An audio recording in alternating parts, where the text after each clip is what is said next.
The Chicago Bulls got themselves a victory last night to start off the 2025-26 season. And I know we got a number of veterans that stepped up to the plate. But on today's episode, I'm here to let you all know it is time to start the Montes Buzelis Most Improved Player campaign. And I'm going to give you a few reasons why. And then also on the back end of today's episode, we're going to talk about the Chicago Bulls victory and also ask the question: did the Bulls show that they can stay afloat in the absence of Coby White? A lot of things to talk about on today's episode, but before we do and break it all down, you gotta hear the music first.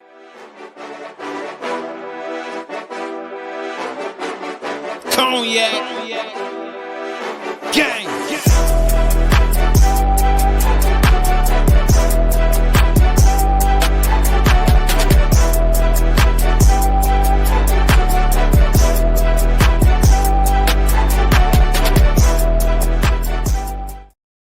Shot Bulls podcast with the Cognac Boys. I'm Cognac Boy Bobby, and I'm holding it down on today's daily episode after a Chicago Bulls win. So if you're tuned in, locked in, love talking this Bulls basketball, man, make sure you go ahead and hit that like button and subscribe to the channel. And for the first time in a very long time, me and myself, C-Dub, did a post game. We want to know your thoughts on that. Did you guys enjoy it? Let us know. Type yes in the chat if you enjoyed the post game. Type nah. Just go ahead and end the night if you ain't rock with the post game. More to come on that. More improvements to come on that post game. But if you want to see us more post game, let us know. We still might be there anyway. But let us know how y'all was feeling about it. Let us know. But hey, let's talk about the Chicago Bulls in that victory that they got last night, man. 115-111 victory over the Detroit Pistons in the game to where it seemed like the Chicago Bulls was almost about to give the game away like years past. The Chicago Bulls held down their own, man. And it was a lot of good players that showed up last night. We seen Ayodo Sumu show up. We seen Trey Jones show up. We seen Nikola Vucevic say that preseason, I don't even want to be here. But once the games really start to matter, watch what I start to do. I said, God damn. Appreciate you, Vooch. Now let's go ahead and make sure that on Saturday, when it's time to play those Orlando Magic, can I go ahead and get another 28-piece fried hard with lemon pepper? That's all I need to know. That's all I need to know from Nikola Vucevic. But hey, shout out to him and shout out to Kevin Huerter, who had a solid night. Shout out to my, Josh Giddey, who had a solid night. But the man of the hour, the man that is about to get his 15 minutes of fame right here on this episode is Montes Buzelis, man. Montes Buzelis this entire offseason has done nothing but impress me. And it started off with the draft, him being there. After hearing a selection, taking Noah Esingay under his wing, being available to the media for the Chicago Bulls and the world to see the mentality that he has.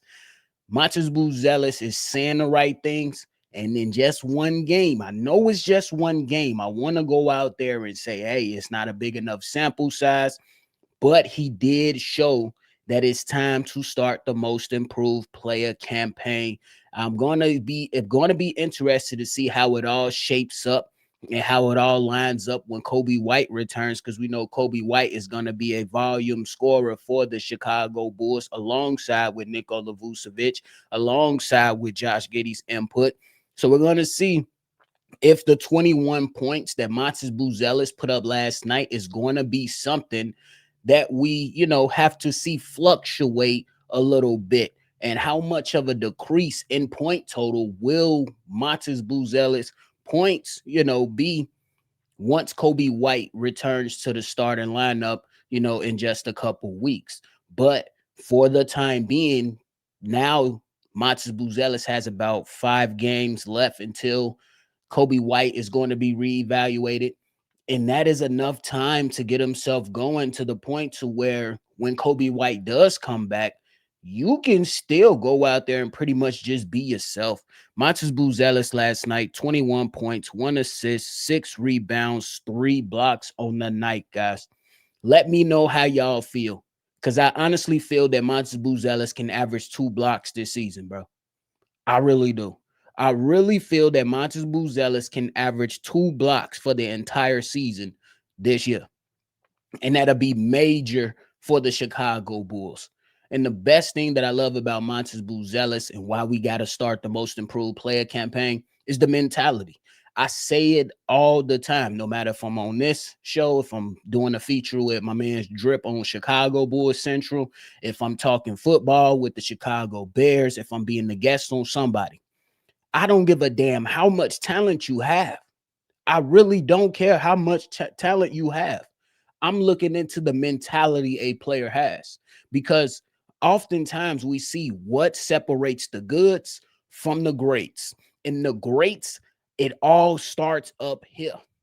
And one of the first things that Montes Buzelis said when he entered the NBA is that I was supposed to be #1 overall pick. Yes, y'all went out there and got Zachary Richardson, but I'm better at him in life. And I'm paraphrasing all that, but ultimately he said, I'm better than you at life. Do y'all know what type of mentality and the type of confidence you have in yourself to say, yeah, you went #1, but you're not going to be better than me? Yeah, you went #1 and you're receiving a lot of hype, but I'm still better at you at life. that's that's a different type of confidence. Obviously, we want to see Montes Buzelis be able to display all that talent and be able to do things on the basketball court that makes you say he's the one.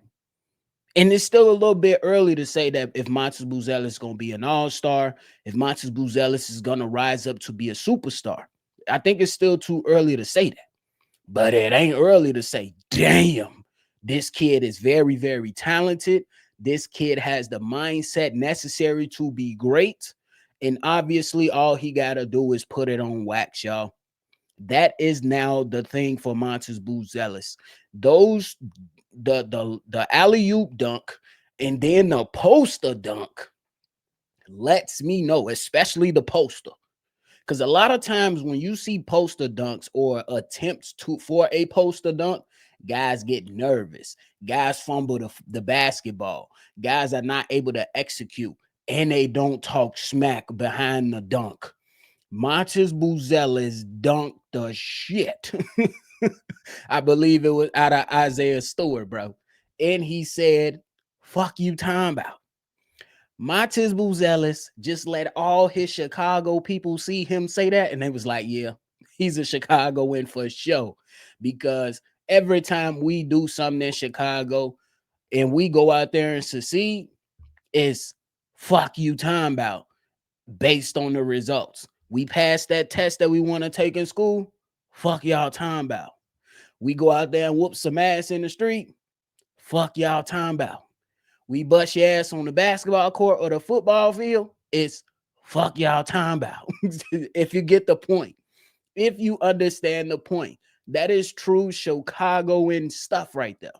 And Montes Buzelis is showing that he's going to give himself a very, very strong chance to be in the conversation for most improved. Obviously, it is only one game. Obviously, we know there is still 81 games that have to be played. Obviously, we know he has to stay healthy because some bozo didn't allow him to come down after the 3-point shot and almost had my man out. I'm gonna just let y'all know any team that want to come out here and don't give my man's enough space to land on the basketball court, we gonna have something to say over here on Shy Bulls podcast. We might have to send you on. I'm just saying. I'm just saying.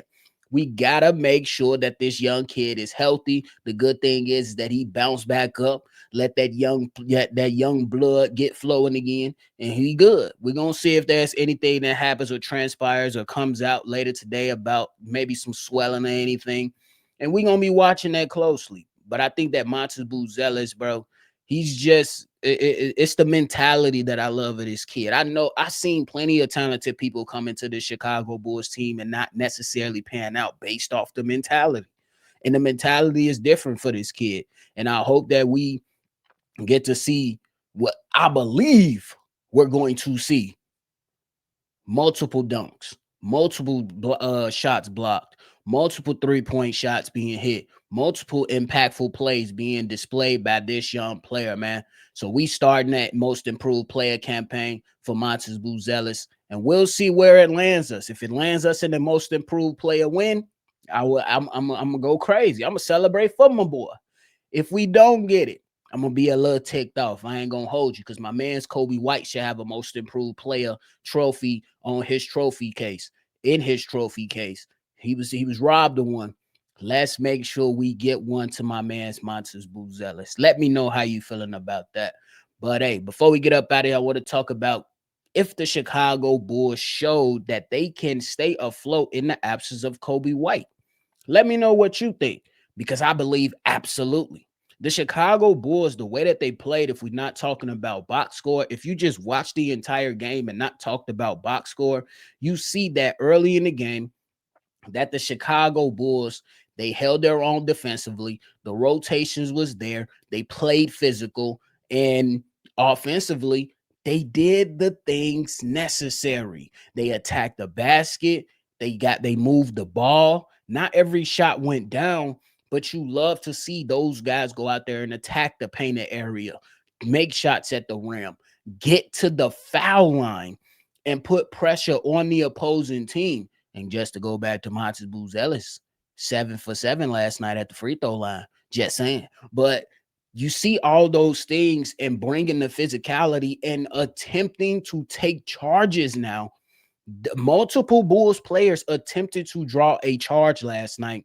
And I think that for the sake of this team, to buy yourself extra possessions, to frustrate the opposing teams, to go out there and show that you really worked on being physical and showing up defensively, that game is just a small sample size. Like, I'm not going to overreact to it, but it shows you that this offseason, with the emphasis on defense now, the Chicago Bulls players are really responding to the coaching that Billy Donovan and his coaching staff has placed on the team. You have to show love in that regard. And I think that once the Pistons started to turn up that defensive intensity and that physicality in the second half, and I'm glad that they did, because that it showed me that the Chicago Bulls can be a resilient team. They fought force with force. It wasn't the prettiest. The Pistons mucked up the game, and the Chicago Bulls was able to withstand that physicality, that onslaught from Ron Holland. He was going off offensively and defensively. He showed up. And then you see multiple guys go out there. Cade Cunningham didn't necessarily have a great night, but in certain spots, he started to look like he was going to get hot on the night, right? And the Chicago Bulls, after, say, giving up an 8-0 run, they responded with runs of their own. We've seen this team for years now, especially hosting this channel, to where the Chicago Bulls just completely fumble the ball, fumble the bag, and lose this game last night. If this was last year, the Chicago Bulls probably lose this game. And it is only one game, so we cannot overreact. We want to see more from the Chicago Bulls. But, hey, a first impression for the Chicago Bulls was a really good impression to look at and say, hey, guys, we bring in the physicality too. I will argue that the first half, the physicality was in favor of the Chicago Bulls. And the second half, it was in favor of the Detroit Pistons, with the Chicago Bulls showing that we going to take some punches, but y'all going to catch some of these too. You know what I'm saying? We got community hands. Let me chill. Let me chill. Let me chill. But the point is that I think that the Chicago Bulls showed that they could stay afloat and allow Coby White to get as healthy as possible before he has to return. And I think that that is good for the sake of the team, because I expect Coby White to come back and average about 22, 24 points a game. And if Montes Buzelis is giving me, let's just say 18 and drop a couple points to 18, and then Josh Giddey is still giving me 19 and 11, The Bulls can be a scary, you know what I'm saying? I wouldn't say scary. I'm not ready to go that far, but I will say a team that can really position themselves pretty damn well in the Eastern Conference. I will go out to say that. But I think that they showed that they could stay afloat in the absence of Coby White and allow him to get as healthy as possible. I will not rush Coby White back. There is a long season, and if he is back, he's going to be look like he's back sometime in November. Allow Coby White to be as close as to 100% as possible, that calf to be as healthy as possible, because the last thing we want is a season-ending injury for Coby White. We do not want that. I don't even want to speak that after I just said it. So allow him to get healthy. And if these guys continue to go out there and contribute, because they got multiple guys that can come in, we can at least count 7, right? We can at least count 7 Chicago Bulls players that can come in and provide the Bulls with something. We're talking about Josh Giddey, Trey Jones, Kevin Huerter, Nikola Vucevic, P. Will. I did not expect to say that. Ayo Dosunmu. So, bro, it's a number of players that can come in. Hell, you can find some minutes for Dalen Terry too. He looked all right last night. Not too much of a performance. You know what I'm saying? He got in at the third quarter, like at the end of that month. And yeah, we'll see what happens with it, bro. We'll see what happens with it. But I think that the Chicago Bulls, they're going to show us a little bit more. It is not the end all be all. Again, it is just one game, but damn, don't it feel good to have the Bears winning and the Bulls get a win to open the season. And it ain't happened often for us and with watching the Bulls that they can get a victory. It's been a while. It's been a while. But hey, that is it for me today, y'all. I appreciate y'all for tuning in to another episode of Shy Bulls Podcast. Before y'all get up out of here, make sure you hit that like button, subscribe to the channel, and hit that notification bell as well, man. Look, the voicemail line is open. If you want to call in and be a part of the episode, call in, state your name, leave your take. The number to do so is 773-242-9219. We appreciate y'all. Make sure y'all always see red, and y'all already know. We gonna catch y'all on the next for sure. Cognac. Gang.